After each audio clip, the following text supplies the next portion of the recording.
তাহলে কি আমরা আহলে কোরআন আর আহলে হাদিস এটা জবান দিয়ে খালি দাবি রেখেছি?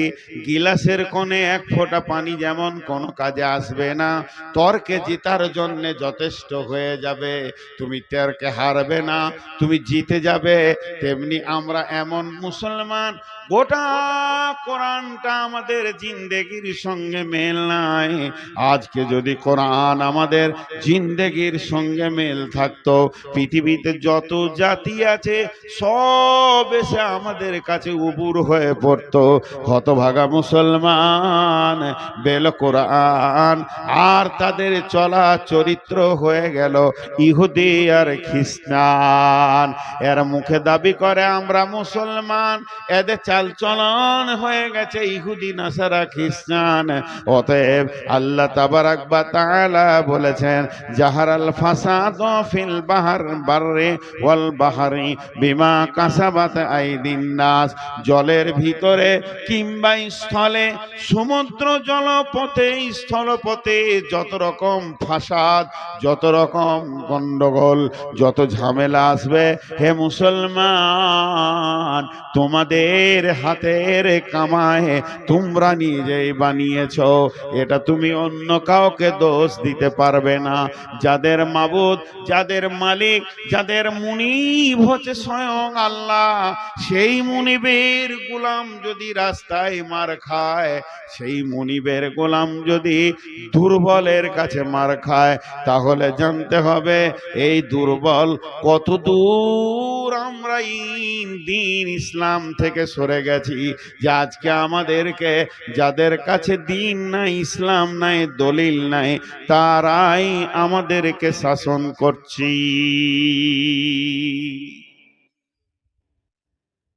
জি, একটা স্বপ্নের কথা বলবো। বিশ্বনবী ফজরের নামাজ পড়ে মুক্তাদিদের দিকে ঘুরে বসে জিকির আজকার করতেন। কোন দিন বলতেন, কেউ স্বপ্ন দেখেছো? স্বপ্ন দেখেছো তো বলো, স্বপ্নের মানেটা আমি করব। কোন দিন নবীজি নিজে স্বপ্ন দেখতেন, যে বলতেন আমি এই জিনিস রাত্রিতে দেখলাম। কোন দিন আবার সাহাবীরা স্বপ্ন দেখলে মসজিদে সালাম ফিরা হয়ে গেলে উঠে দাঁড়িয়ে বলতেন, ইয়া রাসূলুল্লাহ, আজকে রাত্রিতে আমি ঘুমে একটা বড় স্বপ্ন দেখেছি, স্বপ্নটা আপনাকে বলছি, এই স্বপ্নটা তর্জমাটা করে দেন। অনেকক্ষণ থেকে ডিস্টার্ব করছে। এইটা হতো। বিশ্বনবী ফজরের সালাতে সালাম ফিরলেন, আর মুক্তাদিদের দিকে মুখ করে বসেছেন। এমন সময় একজন সাহাবী উঠে দাঁড়ালেন আর বললেন, ইয়া রাসূলুল্লাহ, ইয়া হাবিবাল্লাহ, দয়ার নবী গো, আজকে রাত্রিতে আমি স্বপ্ন দেখলাম। আমি স্বপ্নটা আপনাকে বলছি, স্বপ্নের মানেটা আপনি আমাকে বুঝিয়ে দেন। সাহাবীটা যখন কাছে আসতে লাগলো, বাকি সাহাবীরা ঘেরে বসে গেলেন। হযরত আবু বকর নবীজির পাশে বসলেন, মুক্তাদিদের দিকে মুখ করে ওই লোক বলতে শুরু করলেন, ইয়া রাসূলুল্লাহ, আমি স্বপ্নের ভিতরে দেখছি একটা বিরাট কালো মেঘ, ঘন মেঘ আমার মাথার ওপরে। মনে হচ্ছে যেন এখনই বৃষ্টি শুরু হবে। কিন্তু দেখলাম, হ্যাঁ, ঠিক কিছুক্ষণ পরে বৃষ্টি শুরু হয়ে গেল। আর বৃষ্টির যখন পড়তে লাগলো, বড় আশ্চর্যের বিষয়, পানির বৃষ্টি হয়নি, দুধের বৃষ্টি নয়, শরাবের বৃষ্টি নয়, দয়ার নবী, মধু বর্ষণ হচ্ছে। জিন আর ইনসান সেই মধুকে খাওয়ার জন্য ভিড় লাগিয়েছে। কেউ পেট ভরে খেয়েছে, কেউ সামান্য খেয়েছে, কেউ এক দু ঘুট খেয়েছে, কেউ আবার খেলো না। দয়ার নবী। তারপরে পরে দেখলাম ওই বৃষ্টির ভিতর দিয়ে একটা লম্বা রশি ঝুলছে, একটা লোক রশি ধরে ওপর দিকে চলে গেল, দ্বিতীয় নম্বর লোকটা চলে গেল, তৃতীয় নম্বর লোকটা যখন চড়তে গেল দড়িটা কেটে গেল, ছিঁড়ে গেল, পড়ে গেল, কিন্তু লোকটি বড় মজবুত ছিল, গিঁড়া লাগিয়ে আবার উঠে চলে গেল দড়ি ধরে। নবীজি গো, আমার ঘুম ভেঙে গেল। আবু বাক্কার বসে আছেন রসুলের পাশে। তা আবু বাক্কার কি করছে, যে স্বপ্ন দেখেছে ওর মুখের দিকে একবার দেখছে, রসুলের মুখের দিকে একবার দেখছে, আবার ওর দিকে দেখছে, আবার এদিকে দেখছে। আল্লাহ নবী বলছে, আবু বাক্কার তুমি কেন এমন করছো? বলছে, হুজুর ও স্বপ্নে কি দেখেছে এই মানেটা আমি করে দিতে পারবো, আমি আজকের স্বপ্নের মানেটা বলে দিতে পারবো, কিন্তু আপনি যদি পারমিশন দেন, ভুল হলে তো আপনি আছেন। নবীজি বলেন, আবু বকর তুমি বলো। মুসলমান কান করে শুনেন।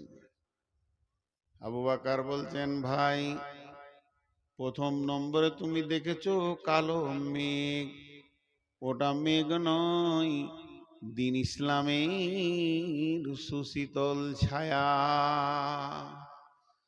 দুই নম্বরে দেখেছো ওই মেঘের মধু বর্ষণ হচ্ছে, ওটা মধু নয় রে বন্ধু, আল্লাহর কালাম পাক নাজিল হচ্ছে, কোরআন। তিন নম্বরে দেখেছো জিন ইনসান সেই মধু খেতে এসেছে, কেউ পেট ভরে খেলো, কেউ সামান্য খেলো, কেউ এক ঘুট দু ঘুট খেলো, কেউ খেলো না।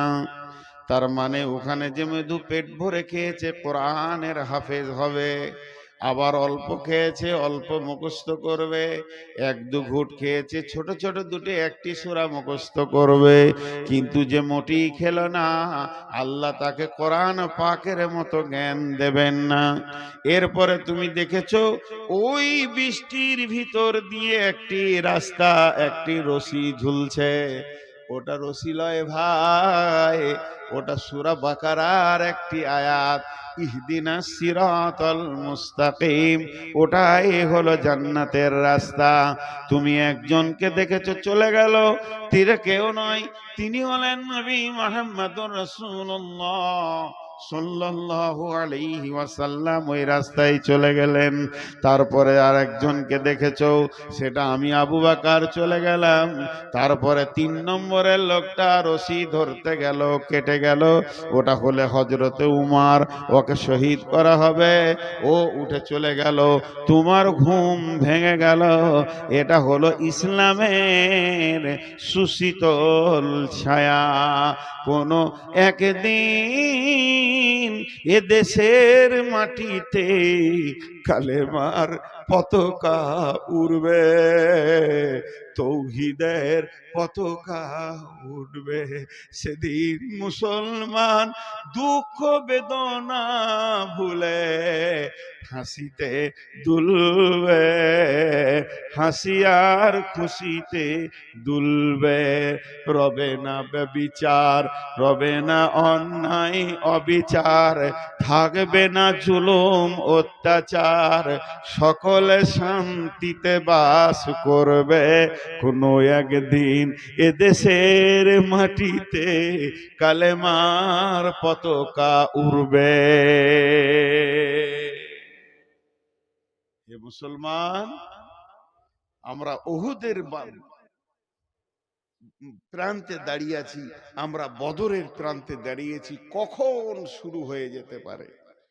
এখন ভারতবর্ষের মুসলমান উহুদ বদর খন্দকের ময়দানে দাঁড়িয়ে আছে, যে কোনো সময় যে কোনো জায়গায় শহীদ এর ডাক এসে যেতে পারে। তো এ হলো ইসলাম, কিন্তু ইসলাম ওয়ালারা আজকে শান্তিতে নাই। ছোট্ট একটা বিচার আপনাদের কাছে লিব, আপনারা বিচার করবেন আর আমি শুনবো, কারণ আমি আপনাদের কাছে বিচার নিতে এসেছি। দেখেন, আমি প্রথমেই বলেছি সুগারের রুগী, মাঝে মাঝে মাপ চাবো, মাঝে মাঝে ধুমকাবো। যারা মোবাইলে রেকর্ড করছেন আর পেছনের আলোটা জ্বলছে, ভাই ওটা বন্ধ করেন, আইনে রেকর্ড করতে হবে না, বসে যান, মন দিয়ে শুনেন, এটি কাজে লাগবে। যে কথাটা আপনাদের সামনে বলছি, বিচার চাইছি। বিচারটা কি? বিসমিল্লাহির রহমানির রহিম। আল ইয়াউমা আকমালতু লাকুম দীনাকুম ওয়া আতমামতু আলাইকুম নি'মাতি ওয়া রাদিতু লাকুমুল ইসলাম দীনা। আরেকবার বলছি, আল ইয়াউমা আকমালতু লাকুম দীনাকুম ওয়া আতমামতু আলাইকুম নি'মাতি ওয়া রাদিতু লাকুমুল ইসলাম দীনা। আল্লাহর নবী যখন, কেউ বলেছে এটা কোরআনের শেষ আয়াত, কোরআন যখন শুরু হলো প্রথম আয়াতটা ছিল ইকরা বিসমি রাব্বিকাল্লাযী খালাক, আর এটা নাজিল হয়েছিল গারে হীরাতে। কোন বিরাগী মনুদাসী হীরা গুহার মাঝে, কার বিরহে চোখের পানি ঝরাই সকাল সাঁঝে।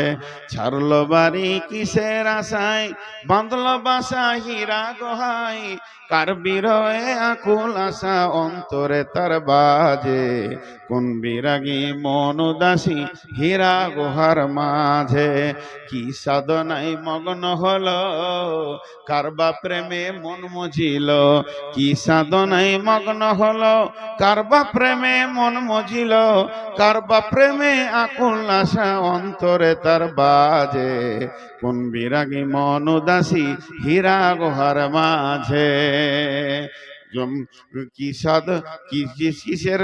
কিসের লোভে কিসের তরে, ছাড়লো বাড়ি কিসের তরে, বাঁধলো বাসা হীরা গুহায়। ছাড়লো বাড়ি কিসের আশায়, বাঁধলো বাসা হীরা গুহায়, কার বিরহে আকুল আশা অন্তরে তার বাজে। কোন বিরাগী মন উদাসী হীরা গুহার মাঝে। প্রভু তারে করলো বরণ সারা জাহান মাঝে, মন গুন বিরাগী মন উদাসী হীরা গুহার মাঝে। হঠাৎ হলো জানা জানি,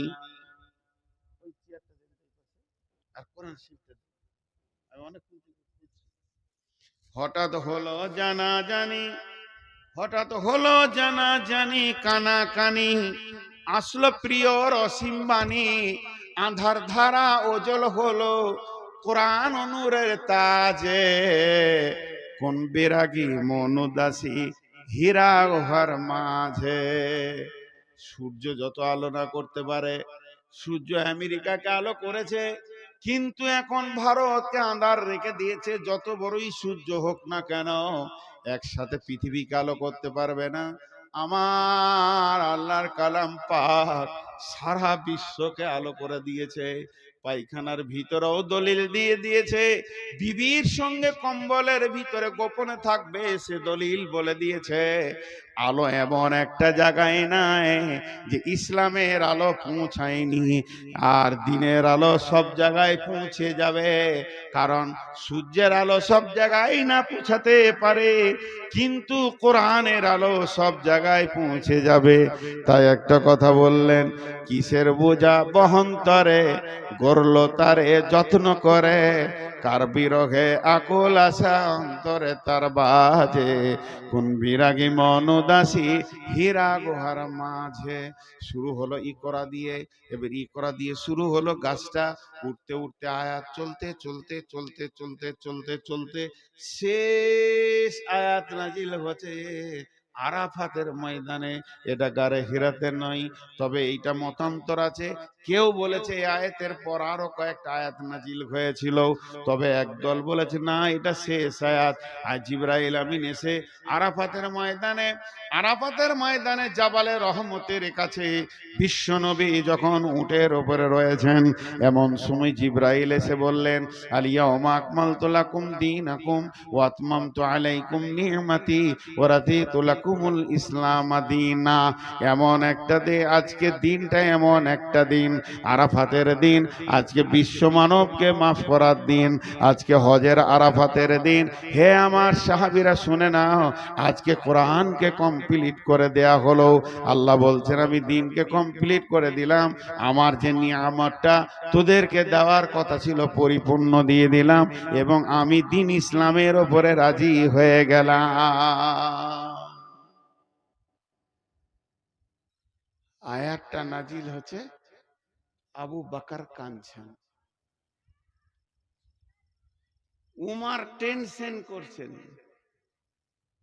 আবু বকরকে প্রশ্ন করলো, জাহান্নামের কথা নাই, কবরের কথা নাই, আযাবের কথা নাই, পুলসিরাতের কথা নাই, আয়াতটাতে কি আছে? আজকের দিনে তোমাদের দিনকে পরিপূর্ণ করে দেয়া হলো। আল্লাহ তার যে নিয়ামতটা দেওয়ার কথা পরিপূর্ণ দিয়ে দিল, কমপ্লিট করে দিল। আর আল্লাহ এই ইসলামের উপরে রাজি হয়ে গেল। রাজি তো ইলাকুমুল ইসলামের দিনা, আমি রাজি হয়ে গেলাম। কানলেন কেন? আবু বকরকে বলছে, আবু বকর তুমি কাঁদছো কেন? আবু বকর বলছে, বুঝতে পারছো না এই আয়াতটা কি বলছে? আয়াতটা বলছে দিন কমপ্লিট হয়ে গেল, এর মানে হচ্ছে নবীজি আর থাকবেন না, দুনিয়া থেকে চলে যাবেন। আমি ওই জন্য কাঁদছি, যে কাজে উনি এসেছিলেন ওই কাজটা কমপ্লিট হয়ে গেছে, আর থাকবে? ওর তো শেষ, এবার রিটার্ন হবে, চলে যাবে, এই জন্য কাঁদছি।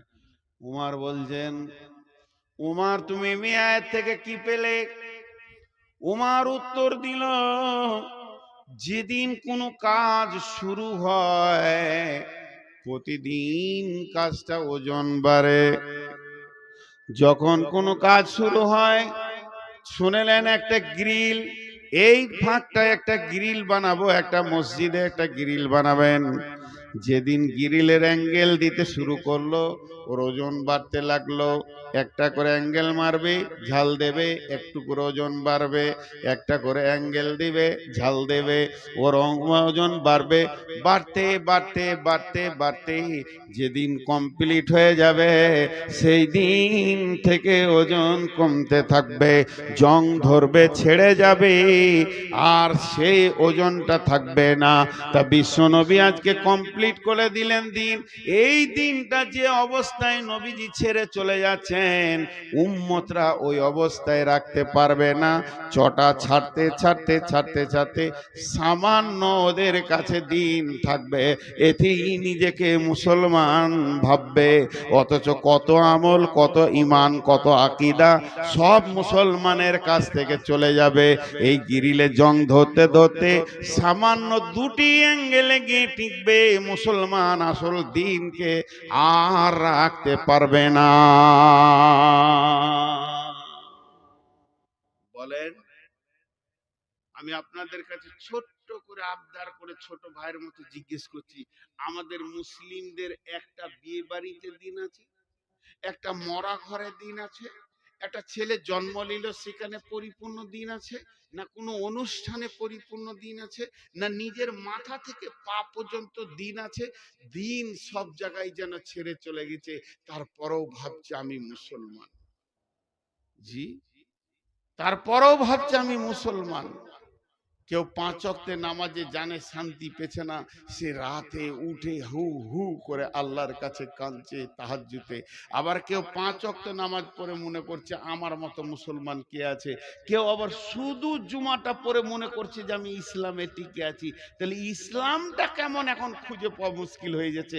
আবার কেউ শুধু জানাজা পড়ে আর দুটো ঈদের নামাজ পড়ে, সে মনে করে আমার মতো ইসলামওয়ালা কেউ নাই, আমি তো ইসলামে আছি। তাহলে ইসলাম কমপ্লিট কোনটা, কে কম করছে কে বেশি করছে? ইসলামের পরিপূর্ণতেই আমরা দাঁড়িয়ে নাই, আমাদের কাছে ইসলাম নাই।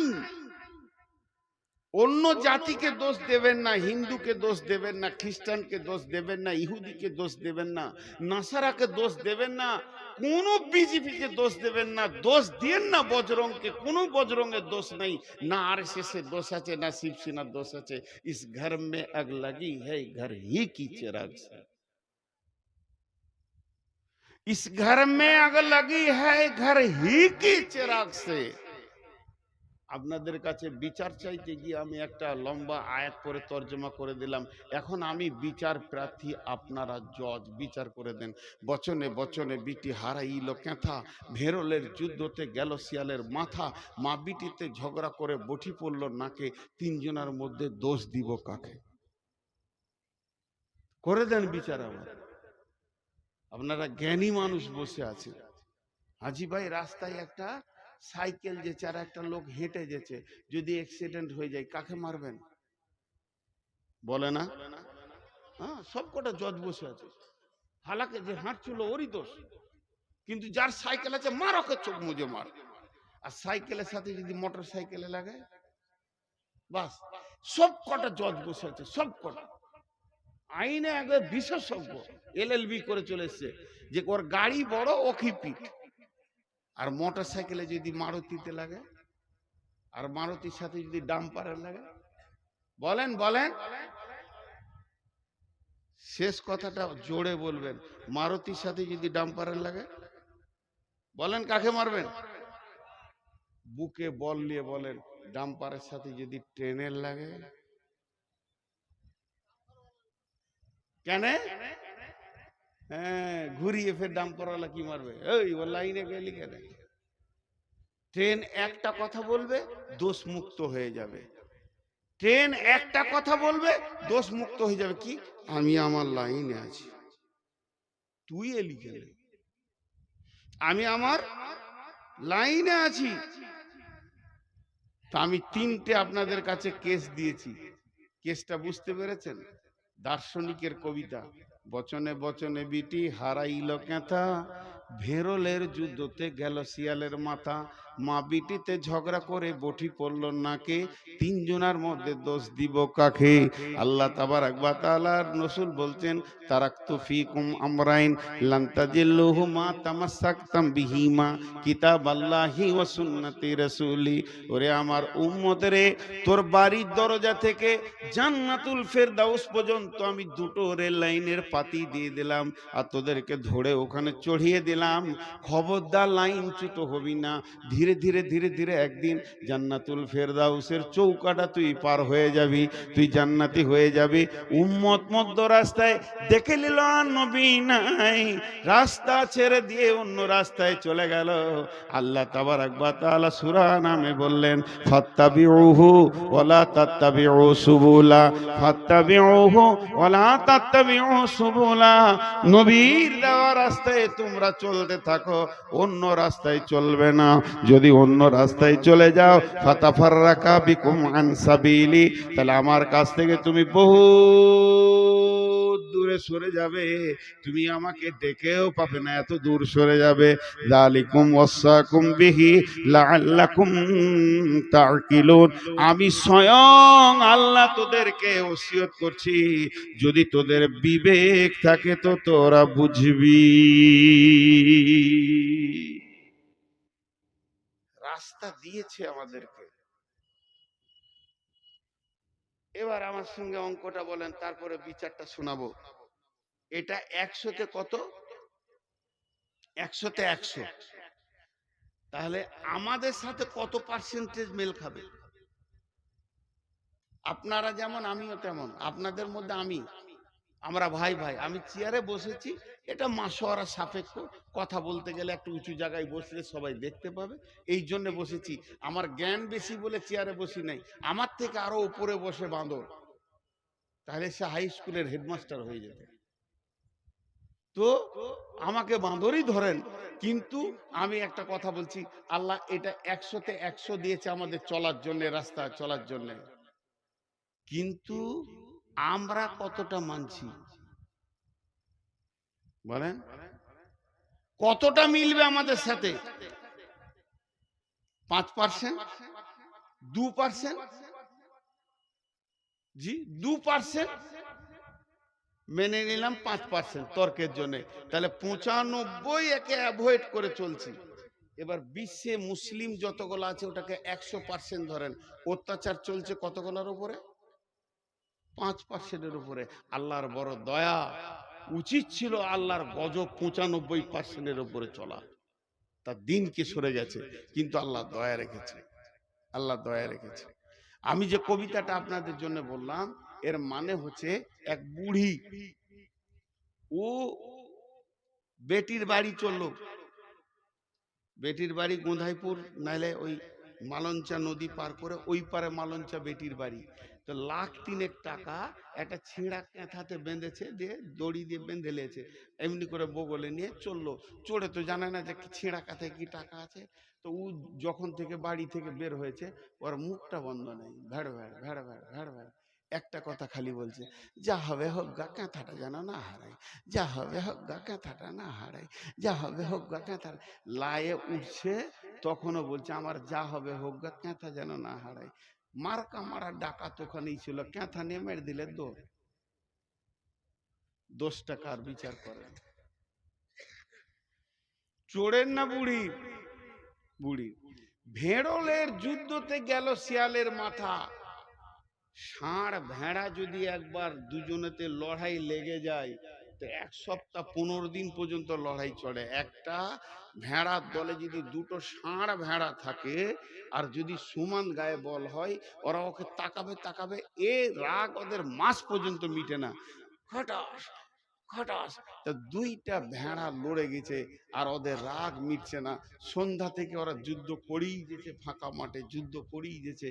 আর ভেড়াওয়ালা বলছে মরবি মরগা দেখে লিগা। একটা শিয়াল এসছিল ভেড়া খেতে, ও এমনি করে তাকিয়ে তাকিয়ে দেখছে। শিয়ালটা অনেক চালাক তো, মনে মনে ভাবছে কি দরকার ভেড়া ধরে ফেড়ে খাওয়া, দুটোর মধ্যে একটা পড়বে, যেটা পড়বে ওইটা খাবো।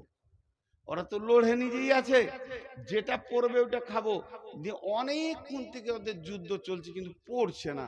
ইয়ার আর সহ্য হলো না, সবর থাকলো না। তখন ই মনে মনে করছে, ও আমাকে দেখি ওরা নাটক করছে, লড়েনি নাটক করছে। তা ওইদের এই মাঠটা কত জোর আছে একবার দেখবো। যে মাঝে মাথা ভরে দিয়েছে আর দুদিক থেকে মেরে দিয়েছে, পটাশ চিত, ওই চিত হয়ে গেল। এই যে মার্ডারটা হলো, এই জন্য দোষ কার? ঠিক বিচার করেন। আর পাশের বাড়িতে মা বিটি ঝগড়া লেগেছে, আর এই বাড়ির নতুন বউ ঝগড়া দেখতে গেছে। তুই বহু মানুষ লোকের ঝগড়া কেন দেখতে যাবি? বা রাগ করে ওর বটিটা বেটির দিকে ছুড়ে দিয়েছে, তোকে কেটেই ফেলে দিব, কেটেই ফেলে দিব। যেমন পাড়া গায়ের মেয়ে বলে, তো বটিটা ওকে বেটিটাকেও লাগে নাই, বউটা দাঁড়িয়ে দাঁড়িয়ে দেখছিল ঝগড়া, ওর নাকটা কেটে পড়ে গেল। দোষ কার? হে মুসলমান, একটু ভাবি, আমাদের চোপার জোর এত আছে, চায়ের দোকানে অন্য কোনো জাতির নাই। ব্যানার্জি, চ্যাটার্জি, দাস, গুপ্ত, গুহ চায়ের দোকানে বসে গল্প করে না। মুসলমান চায়ের দোকানকে আমেরিকার হোয়াইট হাউস বানিয়ে দেয়। বেশি চোপার জোরেই এরা লাত খেছে। একদিকে দাঁড়িয়েছে নমিনেশন ফাইল হয়ে গেছে, কংগ্রেসে দাঁড়িয়েছে ব্যানার্জি, সিপিএমে দাঁড়িয়েছে চ্যাটার্জি, মূর্ছাতে দাঁড়িয়েছে আর এক হিন্দু। লড়াই চলছে সাড়ে সাড়ে। মধ্যখান থেকে মুসলমান মাথা ভরে দিয়ে 4খানা মার্ডার হয়ে গেল। মরল তো মুসলমান আর জিতলো তো অন্য জাতি। এ হতভাগাদের হুঁশ দেওয়ার কেউ নাই। এদের দরজায় দরজায় যদি পায়ে ধরা হয় এরা বুঝবে না, তারপরও লড়াই করে মরবে। এর জন্য দোষ এদের। আর লোকের ঝগড়া দেখতে যে নিজের নাক কেটে ফেলে দেওয়া।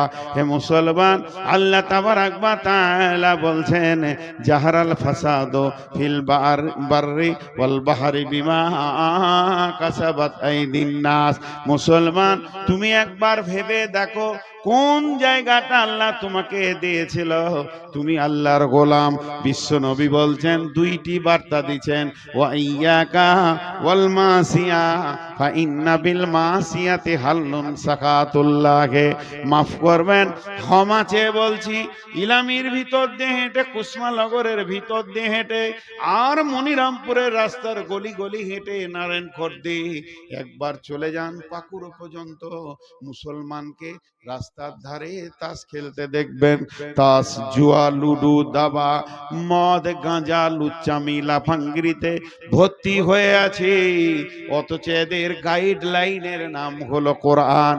সারা বিশ্বকে এরা কোরআনকে ভুল বোঝাচ্ছে। অন্য জাতি যদি এই গ্রামের ভিতর দিয়ে হাঁটে আর জিজ্ঞেস করে কোন জাতি আছে গো, সবাই বলবে এরা মুসলিম আছে। তখন অন্য জাতির ধারণাটা কি তৈরি হবে? যত জুয়ারি মুসলমান, যত মাতাল মুসলমান, যত সুদারু মুসলমান, যত বেপরদা মুসলমান। তাহলে আমার কোরআনে কি ওগুলো আছে? আমি কোরআন সম্পর্কে তাকে ধারণাটা কি দিলাম? আমি হাত পায়ে আল্লাহকে রাখতে পারিনি, চেহারা চরিত্রে আমার কাছে আল্লাহ নাই, আমার কাছে দিন ইসলাম নাই, বহু দিন আগে চলে গেছে। এর জন্য বিশ্বনবী বলছেন, লা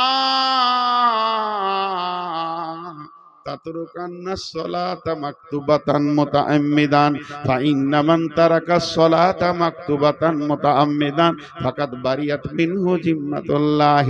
হে মুআজ, আমার উম্মতদেরকে বলে দিও তারা সজ্ঞানে ইচ্ছা করে সজ্ঞানে ইচ্ছা করে সজ্ঞানে যেন এক ওয়াক্ত ফরজ নামাজ না ছেড়ে দেয়। যদি ইচ্ছা করে সজ্ঞানে, জ্ঞান টনটনে আছে, হিসাব বুঝে খুব সুন্দর, এই লোকটা যদি ইচ্ছা করে এক ওয়াক্ত ফরজ নামাজ ছেড়ে দেয়, আল্লাহর সঙ্গে বান্দার সম্পর্ক কেটে যাবে। আমি পৃথিবীতে এসে একটা মেয়েকে বিয়ে করেছি, মেয়েটা হলো আমার স্ত্রী, আমি তার প্রেমের দড়িতে বাঁধা আছি, সে আমার প্রেমিকার দড়ি হয়ে বাঁধা আছে। ওই মেয়েটাকে আমি কত ভালোবাসি, সেই মেয়েটার জন্য আমি চিন্তা করি, তার প্রয়োজনকে আমি মিটাই, সে আমার প্রয়োজনকে মিটায়। দুইজনে এত মহব্বত, একজনের চোখে পানি দেখলে আর একজনের ঘুম হয় না। আমার বিবির মাথা ধরলে আমার মাথা ধরে যায়, কেননা তাকে আমি ভালোবাসি। দুইজন বৈবাহিক জিন্দেগিতে, বিবাহিত জিন্দেগিতে আবদ্ধ হয়ে গেছি। কিন্তু শুনেলেন, ওই মেয়েটি যদি আমার কাছে একবার সামাজিকভাবে তালাক নিয়ে নেয়, তার সাথে যদি আমার তালাক ঘটে যায়, তার সাথে যদি আমার ডিভোর্স ঘটে যায়, এই মেয়েটি যদি অ্যাক্সিডেন্ট হয়ে মারা যায়, আর আমার খোঁজ থাকবে না, আমি চিন্তা করব না। যতদিন আমার সঙ্গে দড়িতে বাঁধা থাকবে প্রেমে, ততদিন তার একটা ট্যাবলেটের দরকার হলে আমি দিব, একটা ওষুধের দরকার হলে দিব, তার হাত পায়ে ব্যথা হলে আমি তাকে দেবে দিব। কিন্তু যেদিন তার তালাক হয়ে যাবে, আর আমাকে ঈদের খুশিতেও পাবে না, বিপদেও পাবে না। তেমনি মুসলমান যেদিন মসজিদের সঙ্গে সম্পর্ক ছেড়ে যাবে, যেদিন আল্লাহর সঙ্গে সম্পর্ক আমাদের ছেড়ে যাবে, যেদিন মুসলমান 5 ওয়াক্তের নামাজ ইচ্ছা করে জ্ঞান বশত ছেড়ে দেবে, সেদিন আল্লাহ বান্দা আল্লাহ সম্পর্ক কেটে যাবে। এখন মুসলমানদেরকে যদি কেউ লাঠি নিয়ে পিটিয়ে পিটিয়ে মারে, আল্লাহ এ ব্যাপারে কোনো গুরুত্ব দেবে না।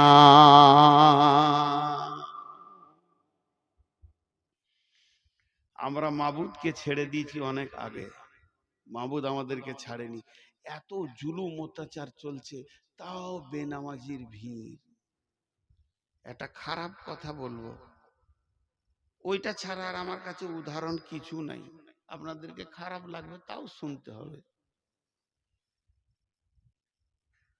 এই জালসা করতে গিয়ে বহু লোক ডাকে আমার বাড়িতে চলেন, আমি যাই না। বহু লোক বলে এক কাপ চা খান, আমি খাই না। লোকে ভাববে অহংকার, ওইটা লয়, ওটার ভেজাল আছে। খুব শক্ত ওইটা খাওয়া। এক কাপ চায়ের কত দাম জানেন? 5 টাকা না, কোটি টাকা দিয়েও মিটানো যাবে না। আমি যদি কারো কাছে এক কাপ চা খেয়ে নিয়েছি, তাহলে বিপদ করে দিয়েছি। হঠাৎ একদিন বর্ধমান গেছি কোনো কাজে, প্রতিদিন যদি এত গলা করে লোক দেখি, আমার মনে থাকবে? আপনারা বলে মনে থাকবে? ও এসে হ্যাঁ হ্যাঁ করে সালাম, সালাম আলাইকুম করে, মুসলমান, ওয়ালাইকুম সালাম। চিনতে পারছেন? চিনতে পারছেন? আচ্ছা, চিনা যাবে।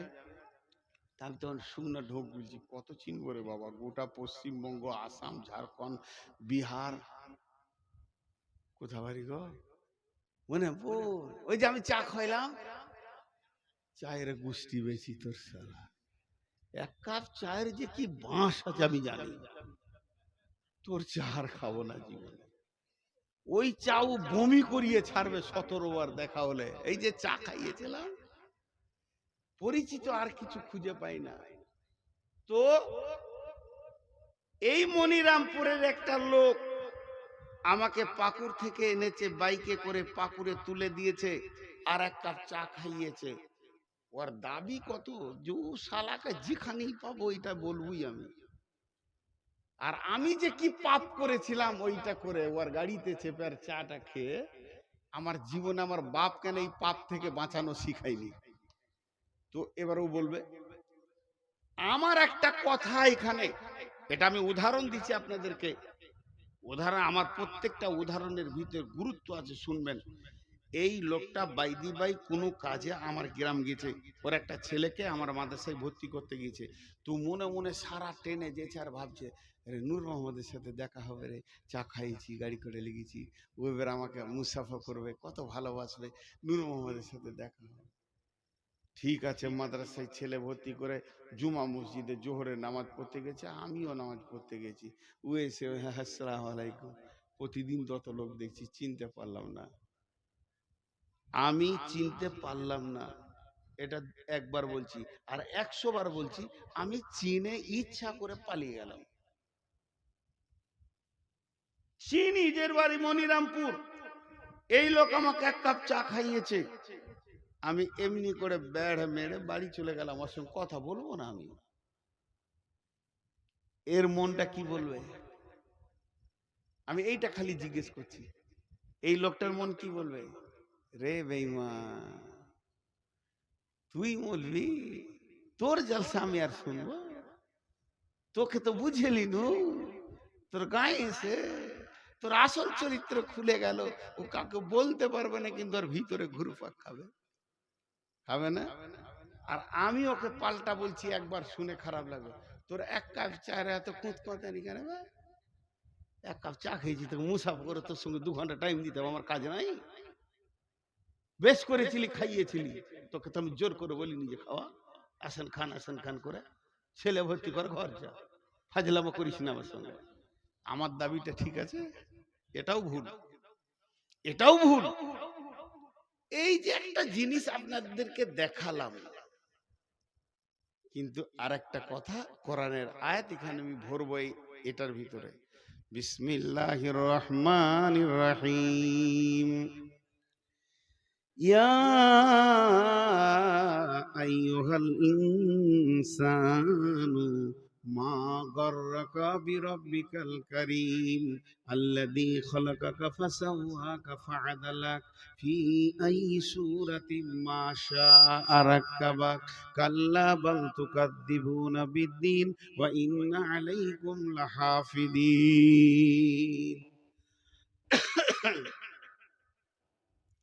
মেয়েদের একটা ভুল ধারণা আছে, মেয়েদের একটা ভুল ধারণা আছে। আল্লাহ রস্তে বলছি, আয়াত কটা তর্জমা শুনেন যে আজকের মতো শেষ করে দিব। মেয়েদের একটা ভুল ধারণা আছে, 3 বার বললাম। কি ভুল ধারণা? বাপের সঙ্গে বেটির একটা ভালো সম্পর্ক থাকে, বাপ বেটি একটা মহব্বত আলাদা, আর মায়ের সঙ্গে বেটার আবার মহব্বত বেশি থাকে। কেন? বিবিকে যদি বলা হয় যে চা গরম করে দাও, তো 1 কাপ চা খায়, খাও গা, তোমার কোনো কথা নাই, খালি ঘুরবে ফিরবে, চা করো তো আমি পারবো না, ও দোকানে খেয়ে লাবা। বেটি বলবে বাপকে, আব্বা বসেন আমি করি। বেটি বাপের ব্যথা বুঝে, আর বেটা মায়ের ব্যথা বুঝে। বেটা সিয়ানা হয়ে গেলে মা আর ওর স্বামীকে কিছু বলবে না, খালি বেটাকে ডেকে ফিস ফিস করে বলবে, বেটা এটা লিয়ে কাজ সেরে নিলে বেটাকে লিয়ে। এটা মহব্বত হয়। মা বেটার মহব্বত চলতে চলতে চলতে চলতে বেটার বিয়ে হয়ে গেল। বিয়ে হয়ে গেল, তখন এবার বহু বলছে এইটা আনো ওইটা আনো, বেটা দৌড়ছে, মাকে তো না করেনি। তখন মেয়েরা একটা কথা বলে, ওই বহুটা এলো গে বোন, পাড়াতে গিয়ে বলবে, এ গে বহিন, বহুটা আমার বেটাকে কিনে নিলে। এটা ভুল ধারণা, এটা ভুল ধারণা। ও স্ত্রী ও স্বামী ধরবে, এটা ঠিক। এতগুলো কথা বললাম, এবার কোরআনের আয়াতে যাচ্ছি। আল্লাহ আমাকে আপনাকে কি দিয়েছে এটা আগে দেখেন। মাথায় যে মগজটা আছে, এটা পৃথিবীর কোনো বিজ্ঞানী বানাতে পারবে না। তবে বড় বড় বৈজ্ঞানিকেরা বলেছে, সেন্সার দিয়ে যদি কম্পিউটার দিয়ে একটা মাথা বানানো যায়, ও কথা বলবে, সবকিছু শুনবে, তো মাথাটা তাল গাছের থেকেও বড় হয়ে যাবে। আর 1500 কোটি টাকা খরচা হবে ওই মাথাটা, তারপরও আল্লাহর দেওয়া যে মগজ এত সুন্দর হবে না। একটা মগজে কতগুলো বই ঢুকবে, সারা পৃথিবীতে ইসলাম ধর্ম, অন্য ধর্ম, গানের বই, সিনেমার বই যা কিছু লেখা হয়েছে, একটা মগজে ভরতে গেলে 50 ভাগের 1 ভাগ জায়গা দখল করবে, 49 ভাগ বাকি থাকবে। সুবহানাল্লাহ। একটা মাথাতে কতটা কোষ আছে, কোষ সুতোর মতো বের হবে, মাকড়সার জালের মতো। তো পশ্চিমবঙ্গকে 15টা পাক দেওয়া হবে একটা মগজে যা আছে। আল্লাহ কত দিয়েছেন, সুবহানাল্লাহি বিহামদিহি। শুধু তাই নয়, জিবে 1.5 লক্ষ কোষ আছে, 1.5 লক্ষ স্বাদকে গ্রহণ করবে। দুটো চোখে 25,000 করে 50,000 ক্যামেরা বসানো আছে, যা দিয়ে আমরা পৃথিবীকে দেখছি। দুটো কানে ক্যামেরা, এই মাইক্রোফোন আছে 30,000 15,000 করে। আর প্রতিদিন মানুষকে আল্লাহ, প্রতিদিন সকালে যতগুলো লোক বসেছেন কাল সকালে পেয়ে যাবেন, প্রতিদিন সকালে আল্লাহ 33 থেকে 40 লক্ষ টাকা দেয়, প্রতিদিন দেয়, অস্বীকার করতে পারবেন না। একজন বিজ্ঞানী বলেছে, আল্লাহ যে অক্সিজেনটা আমাদেরকে দিচ্ছে, যেটা প্রতিদিন আল্লাহর অক্সিজেনকে পুড়িয়ে কার্বন ডাই অক্সাইড বানিয়ে দিচ্ছি, এটা যদি কিনে ব্যবহার করতে হতো 40 লক্ষ টাকা লাগতো, কিন্তু এত সুন্দর অক্সিজেন পাওয়া যেত না। প্রতিদিন মিটাই আল্লাহ। সূর্য, একটা পরমাণু বোমের কত মূল্য, পৃথিবীকে 10 বছর বসে খাওয়ানো হবে। এইরকম সেকেন্ডে 1.5 লক্ষ পরমাণু ফাটছে, সূর্যর মুখে ভিতরে কত ফাটছে জানি না, তবেই সে আলোটা আজ পৃথিবীকে দিচ্ছে। এটা আল্লাহ প্রতিদিনের খরচা। আল্লাহর সংসারের খরচাটা যদি লিখা যায় তা শেষ করা যাবে না। আপনার ঘরে 10টা লোক, 40 10 4 কোটি টাকা প্রতিদিন আল্লাহ দিচ্ছে, এটা আল্লাহর খরচ। যে আল্লাহ এবার কি বলছে, বিসমিল্লাহির রহমানির রহিম। ইয়া আইয়ুহাল ইনসানু মা গররাকা বিরাব্বিকাল কারীম। হে মানুষের দল, তোদের কি হয়ে গেল রে? তোদেরকে কে ডুবিয়ে দিল রে? তোর প্রেমিক আল্লাহর কাছ থেকে তোদেরকে কে সরিয়ে দিল রে? কে তোদের পেছনে লেগেছিল? কে তোদেরকে সরিয়ে দিল তোর আল্লাহর কাছ থেকে? রব্বিকাল কারীম, সেই আল্লাহ কেমন আল্লাহ? আল্লাযী খালাকাকা ফাসাওয়াকা ফাআদালাক ফি আই সূরাতিম মা শাআ রাক্কাবাক। আমার আল্লাহ তোদেরকে স্তর বাই স্তর, স্তর বাই স্তর বানিয়েছে। কলিজাটা এখানে দিয়েছে, ফ্যাপসাটা এখানে দিয়েছে, লাঞ্চটা এখানে দিয়েছে, লিভারটা এখানে দিয়েছে, গোল ব্লাডারটা এখানে দিয়েছে। নিচে গেলে চাপে ফেটে যাবে, হালকা জিনিসগুলো এখানে, আবার হাড় দিয়ে প্রোটেকশন করে দিয়েছে। তোর পচন মাল নাড়ি ভুঁড়িটা নিচে দিয়েছে। যদি নাড়ি ভুঁড়ির নিচে কলিজাটা দিত, কেমন করে তুই বেঁচে থাকতিস বল? তোর ভিতরটা আল্লাহ নিজের হাত দিয়ে স্তর বাই স্তর সাজিয়েছে। ফি আই সূরাতি মা শাআ রাক্কাবাক। তোর সুন্দর চেহারাটা, চামড়াটা শুধু কভার করে চাপিয়ে দেয়নি, এই চামড়ার উপরে এখানটাতে ভুরু দিয়েছে, চোখ দিয়েছে, চোখের পাতা দিয়েছে, চোখের পাতা দিয়েছে ময়লা যেন না ঢুকে, ওয়াইপিং করার জন্যে। শুধু তাই নয়, চোখের তারা দিয়েছে, তারার ভিতরে মণি দিয়েছে। 25 রোগের 50,000 ক্যামেরা দিয়ে পৃথিবী দেখাচ্ছে। এত খরচা যে আল্লাহ তোর পেছনে করছে, একবার তুই ভাব। নূর মোহাম্মদকে 1 কাপ চা খাওয়ানোর পর তোকে একবার কথা বলেনি, তোর ঘরের ভিতরটা ঘুরপাক ঘুরপাক ঘুরপাক করছে। তাইলে আল্লাহ তোকে প্রতিদিন খরচা দেয়, আর এত বড় বডি দিয়েছে, তারপরও আল্লাহ তোকে ডাকছে, হাইয়া আলাস সালাহ, হাইয়া আলাল ফালাহ। তখন তুই চায়ের দোকানে বিড়িটা ধরিয়ে দিলি, মসজিদে গেলি না। আল্লাহর দিলটা কেমন হচ্ছে একবার বল। এত দিয়েও, এত দিয়েও, এত দিয়েও তোকে পেছি না রে। আমি কি করেছিলাম তোদের বল? আমি কোন অপরাধ করেছি? এত দিয়েও প্রতিদিন দিছি, তারপরও তোদেরকে পেছি না। তবে শুনলে, কাল্লা বাল তুকাদ্দিবুনা বিদ্দিন। তোরা কেন এমন করছিস জানিস? তোদের একটাই রোগ, কিয়ামতটাকে তোরা মাথা থেকে উড়িয়ে দিয়েছিস, ডিলিট হয়ে গেছে। ওইটা যদি তোদের মনে থাকতো, এটা করতে পারতিস না, আমি পাকড়াও করতাম। তবে তুই ভুলে যা, তোর বাপ ভুলে যাক, তোর গোষ্ঠী ভুলে যাক, তোর বংশ ভুলে যাক, তোর বন্ধু বান্ধব সব আমাকে ভুলে যা, কিন্তু আমি ভুলিনি। তোর মতো বেঈমানের পেছনে ওয়া ইন্না আলাইকুম লাহাফিদিন, আমি দুটো ফেরেশতা রেখে দিয়েছি সিবিআই এর মতো, কিরামান কাতিবিন, তারা সম্মানীয় লিখক। তোর দিলে তিলে তিলে তিলে তিলে তিলে রাতের অন্ধকারে গোপনে লেপের ভিতরে, পায়খানার ভিতরে, আর ভুট্টা ভুঁয়ে ধানের ভুঁয়ে তুই লুকে গিয়ে চুরি করছিস, জেনে করছিস, মদ খেয়েছিস, সব যেন লিপিবদ্ধ হচ্ছে। ইয়ালামুনা মা তাফআলুন ইন্নাল আবরারা লাফি নাঈম, যার ভালো হবে জান্নাতে চলে যাবি, ওয়া ইন্নাল ফুজ্জারা লাফি জাহিম, জাহান্নামে চলে যাবি। আমি কিন্তু তোকে শুধু একা ছেড়ে দিইনি, তোর পেছনে সিআইডি দিয়ে ছেড়েছি। কি হলো তোদের, এত দেওয়ার পর কেন আমার ঘরে তোরা আসিস না? তাই আল্লাহ বললেন ফাতারাব্বাসু হাত্তা ইয়াতিয়াল্লাহু বিআমরিহি ওয়াল্লাহু লা ইয়াহদিল কওমাল ফাসিকিন। এই কটা সব ইউটিউবার বসে আছে, একটা যদি বাজে ছবি পায় বদদুয়া করে দেবো, বংশ শুধু পোকা মরে যাবে। হ্যাঁ, পাকা দাড়ি গো, সোনের মতো সাদা হয়ে গেছে, রুজবে না। কোনো বেটি ছেলে যদি আমাকে দেখে তো রুজবে না যে বুড়াকে বিয়ে করবো রে। আমার জালসার পেছনে দুদিকে দুটা ইয়ং মেয়ে দিয়েছে, অশালীন কাপড় পরা, এই ইউটিউবাররা ছবিতে দিয়েছে। এগুলো সহ্য হবে রে ভাই? সহ্য হবে? ওটা না দিলে কি তোর ভিউ বাড়তো না, না লোক শুনতো না? নূর মোহাম্মদ মাইন শোনার জন্য হাজার আছে, দিবে না।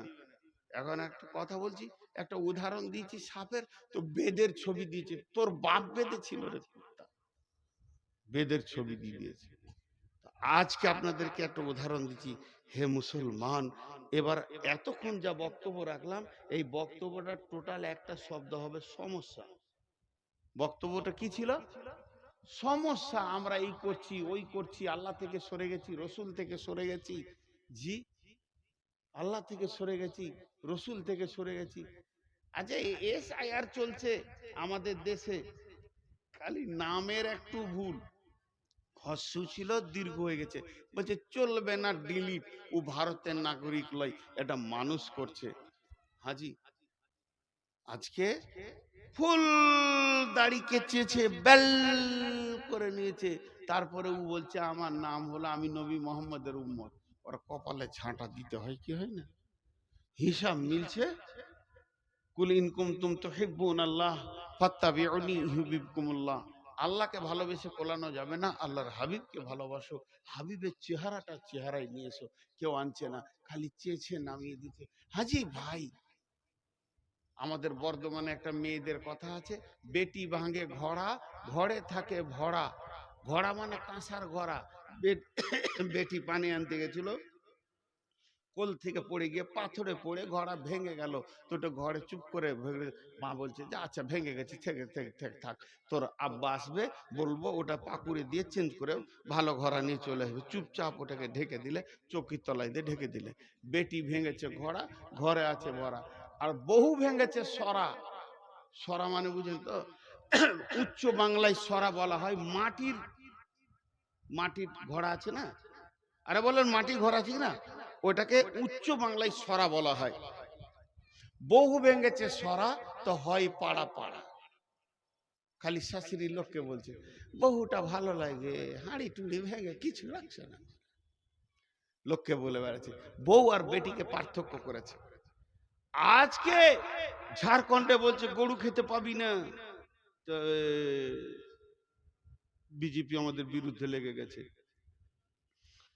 এবার আমার প্রশ্ন, বিজেপি আমাদের বিরুদ্ধে লেগেছে, RSS লেগেছে, বলছি ঠিক আছে, কথাটা বাঁয়ে জমা দেন। কোন রাজনৈতিক দল আপনাকে মসজিদ থেকে বের করেছে? উত্তর দেন। কোন রাজনৈতিক দল আপনার ইয়ং মেয়েটাকে বেপর্দা রাখতে বলেছে? উত্তর দেন। কোন রাজনৈতিক দল আপনার গালের দাড়িটা চেয়েছে তেল করে দিয়েছে, বেল করে দিয়েছে? কোন রাজনৈতিক দল? তুমি আগে লাইন ছুটো, নিজের দোষটা নিজে খুঁজে বের করো, তারপরে লোককে দোষ দিবে। লোককে দোষ দিয়া বড় আসান। তো এতক্ষণ যা ছিল তা খালি সমস্যা। এবার সমাধানের কথা আপনাদের সামনে দুটি আয়াত পড়ে সমাপনী ঘটাবো। ঠিক 12টায় ছেড়ে দিব ইনশাআল্লাহ। হ্যাঁ, ওয়ালাইকুম সালাম। আর চিঠিপত্র তো আমি লিব না, চিঠি এলো ইনশাআল্লাহ, পোস্ট অফিসে চিঠি ঢুকে যাবে, তারপরে পিয়ন আসবে কালকে। এই চিঠিটা দিলে মানে জানেন, হাসি লাগবে আপনাদেরকে শুনে। বলবো না বলবো না? আপনারা নিজের লোক বলি বলছি, হাসির কথা।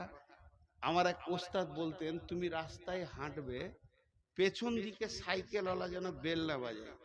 যদি বেল বাজায় তাহলে তুমি জেনে লিও তোমার চলন সোজা নাই। আমি এমন চলবো কাউকে বেল বাজাতে দিব না। আর যদি বেল বাজায় তার মানে ওই সাইকেলওয়ালা বলছে, এই বোকা সোজা হ, এই গাধা সোজা হ। তাহলে তুই গাধা নাই, বোকা হয়ে গেলি। আর এই চিঠি দেয়া মানে হচ্ছে তোর হুঁশ নাই, হুঁশটা দিলাম, কাজটা করিস। আমার নাম নবাব, কিছুরই নাই অভাব, ভিক্ষা করা স্বভাব, প্রতিদিনের অভ্যাস।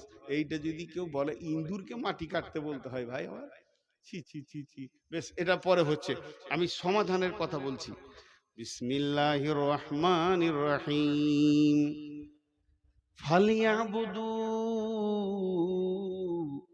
রব্বা হাযাল বাইত আল্লাযী আত'আমাহুম মিন জু'ইন ওয়া আমানাহুম মিন খাউফ। মনিরামপুরের লোক, অত্তর এলাকার লোক, আল্লাহর রাস্তা দিচ্ছি আপনাদেরকে, মানুষের রাস্তা দিইনি। হাত দুটো ধরে বলছি, কেউ উঠবেন না। প্রয়োজনে আপনারা আমার বাপের বয়সে যারা আছেন তাদের পায়ে ধরছি। লজ্জার বিষয় না, আমি এই এলাকায় মানুষ হয়েছি, আপনাদের ছেলে। যারা আমার সমবয়স, যারা আমার বয়সে ছোট, তাদের হাতে ধরে বলছি, এইটা একটু ধ্যান দিয়ে শুনেন।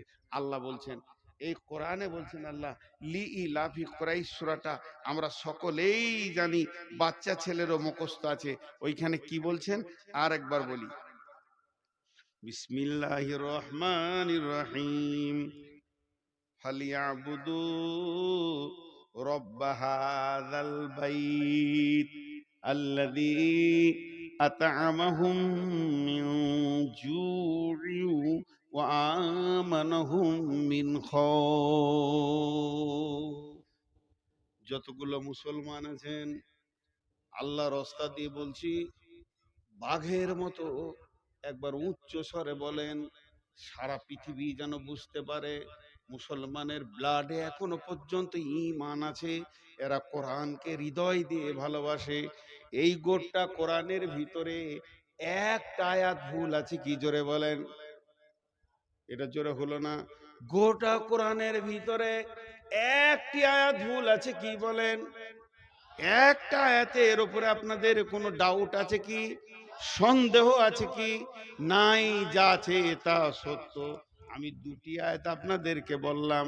আল্লাহ তাবারাক ওয়া তাআলা বলছে, তোকে কে মেরেছে, তোর পিঠের কে চামড়া তুলে নিয়েছে, তোকে কে টেনশনে ফেলে দিয়েছে, ওইগুলো সব ছুঁড়ে ফেলে দে। তুই একটা কাজ কর, ওই যে ঘরটা রয়েছে রাস্তার কোণে, ঘরটার মালিককে, মসজিদের মালিককে আল্লাহ। এই আয়াতটা নাজিল হয়েছে কাবাকে কেন্দ্র করে, কিন্তু মসজিদের দিকে আঙুল দিয়ে বলা হবে ফালিয়াবুদু রব্ব হাযাল বাইত। হে মুসলমানের দল, ওই ঘরের রবের তোমরা পূজা করো, ওই ঘরের মালিকের তোমরা পূজা করো। ওই ঘরের রব তোমাদেরকে কি দেবে, কি দেবে, কি ওয়াদা করেছে?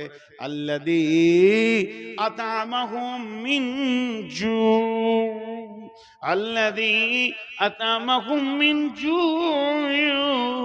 অভাবের সময় সচ্ছলতা দিবে, বরকতের ডালি ভরে দিবে। আর কি চাই, আর কি চাই? দ্বিতীয় নম্বর বলেছে ওয়া আমানাহুম মিন খাউফ। তোদেরকে বজরঙ্গে মারছে, বিজেপি মারছে, শিবসেনা মারছে, আরএসএস মারছে, ভয় করিস না, আমি রব তোদেরকে আমান দিব, নিরাপত্তা দিব। কেমন নিরাপত্তা দিব? চলে যায় সূরা নূরের 55 নম্বর আয়াতে, ওয়াদাল্লাহুল্লাযীনা আমানু মিনকুম ওয়া আমিলুস সলিহাতি লা ইয়াস্তাখলিফান্নাহুম ফিল আরদি কামাস্তাখলাফাল্লাযীনা মিন কাবলিকুম। আল্লাহ বলছে তোদের সঙ্গে আমি ওয়াদা করছি, হে আমার গোলাম, আমি রব, আমি আলেম নয়, মলবি নয়, নবী নয়, স্বয়ং রব। আমি আল্লাহ তোদের সঙ্গে ওয়াদা করছি, যারা তোরা ঈমান আনবি আর মসজিদে 100% ঢুকে যাবি, এই সারা পৃথিবীতে রাজত্বটা তোদের হাতে তুলে দিব। আমাকে ব্যালট লাগবে না, ভোট লাগবে না, চুনাও লাগবে না, আমাকে কোনো কিছু লাগবে না। রাত্রিতে শুবি, বেঈমানের হাতে ভারত আছে, সকালে উঠবি ইমানদারের হাতে চলে গেছে। আমার আল্লাহকে বেশি সময় লাগে না। বাহরাইনের সম্রাট ছিল বেঈমান, রসুলের জানের দুশ্মন। একটি সাহাবীর চরিত্রে গোটা দেশটা রসুলের হাতে তুলে দিল। আল্লাহ তাবারাক ওয়া তাআলা বলছে, তোরা যখন কামেল ইমানদার হবি, ওই নরেন্দ্র মোদী বেঈমান হালাতে রাতে শুবে, ফজরে উঠে নিজেই কালেমা পড়ে আশহাদু আল্লাহ ইলাহা ইল্লাল্লাহু ওয়া আশহাদু আন্না মুহাম্মাদান আবদুহু ওয়া রাসূলুহু। ওকে কালেমা দিতে, অমিত শাহকে কালেমা দিতে, আদিত্যনাথ যোগীকে কালেমা দিতে আমাকে 1 মিনিট টাইম লাগবে না। হেদায়েত আমার কাছে সম্ভার আছে, হেদায়েতের গোডাউন আছে, দিয়ে দিব, তোদের দলভুক্ত ভাই বানিয়ে দিব। হই হই রই রই লেগে যাবে। শর্ত হলে একটা, আমাকে তোরা রাজি কর। আর আমি যদি নারাজ থাকি, সারা জীবন লড়ে যাবি, পিঠের চামড়া চলে যাবে, বেঈমান হালাতে কবরে ঢুকবি, টুকরো টুকরো করে কেটে পিস করে ফেলে দেবে, তারপরেও তারা ফিরে আসতে পারবি না। আল্লাহ তাবারাক ওয়া তাআলা এই জন্য বললেন, ফালিয়াবুদু রব্ব হাযাল বাইত। এটাই হলো সমাধান। সকলকে তওবা করতে হবে পূর্বের গুনার ব্যাপারে, আল্লাহর দরবারে ডুকরে কাঁদতে হবে এবং আল্লাহর দ্বীনকে মজবুত করে তুলে ধরতে হবে। সমাধানের কথা বললাম, অনেক লম্বা কথা আছে, কথা তো বহুত, কিন্তু কেউ আল্লাহর রাস্তে উঠবেন না। আমি আপনাদের মেহমান, আমি আলেম না হলেও আমার সব থেকে বড় ডিগ্রি আজকে মেহমান। মেহমানকে ইজ্জত করেন। আমি আপনাদের কাছে 6টা মিনিট নিছি। 6 মিনিট, 6 মিনিট, 6 মিনিট কাউকে উঠতে দিব না, যত কষ্ট হোক। ভাই বসেন, একবারে পুরো 12টা বেজে যাবে। আমি নিজে ওয়াদা করছি, নূর মোহাম্মদ, আপনার ঘড়ি নয়, আমার ঘড়িতে যখন 12টা বেজে যাবে, নাহলে সকলে ঘড়িতে মেল হবে না, ভাববেন ওয়াদা ফেল করেছে। যখনই 12টা বেজে যাবে আমি দোয়া পড়ে ছেড়ে দেব, আজকের মতো সমাপনী ঘটিয়ে দেব। হানজালা আমার ছোট ভাই, জন্য নাম করে বলছি। তো ও যে মাদ্রাসাটা বানিয়েছে বড় ভালো লাগলো, বড় দিনী চেতনা বানিয়েছে। আর সারা রাত ভ্যানের ভ্যানের ভ্যানের ভ্যানের জালসাও করেনি। আর জালসা আরো খাটানো দরকার, 10টাই শেষ করা দরকার। এটাও অনেক ভালো লাগছে 12টাই।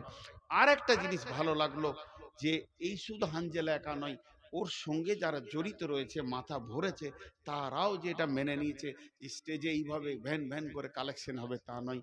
তবে আমি শেষ বক্তা, আমি শেষ, আমি সব, তাই আমি মাত্র 5টা মিনিট আপনাদের সঙ্গে আলাপ করছি।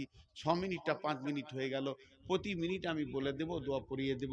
কেউ আল্লাহর গোলাম আছেন 5,000 10,000 একটা মোটা রকম দেনেওয়ালা? কেউ আছেন আল্লাহর গোলাম? ওই তোমাদের চাদর আছে, বড় চাদর, বড় চাদর এখানে একটা বিছিয়ে দাও, এই ঘেরাটার ভিতরে। যতজন আছে পয়সা ফেলে চলে যাবে ইনশাআল্লাহ, আশা করি। জি ভাই, কেউ আছেন 2,000 5,000 দেনেওয়ালা? জি, 2,000 5,000 দেনেওয়ালা কেউ আছেন?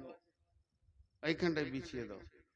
এই যে চাদরটা বিছাচ্ছি, যতগুলো লোক আছেন হাত দুটা ধরে বলছি, হৃদয়ের ভিতর থেকে মহব্বত করে টাকাটা এই চাদরে ফেলে যাবেন সবাই। সবাই এই কোণাতে দেন, ওইদিকে ক্যামেরা আছে, এই কোণায় দেন। জি।